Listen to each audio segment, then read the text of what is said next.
मेरे प्यारे मध्य प्रदेश के भाइयों बहनों, मेरे प्यारे देश के भाइयों बहनों, ये मोदी की गारंटी का नतीजा है।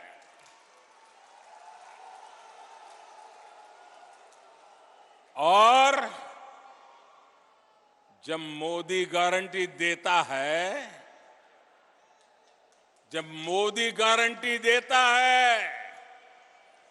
भाजपा गारंटी देती है, तो वो जमीन पर उतरती है, घर घर पहुंचती है, हर लाभार्थी तक पहुंचती है।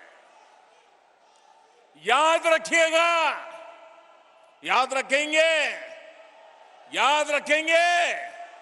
याद रखिएगा, मोदी यानी हर गारंटी पूरी होने की गारंटी।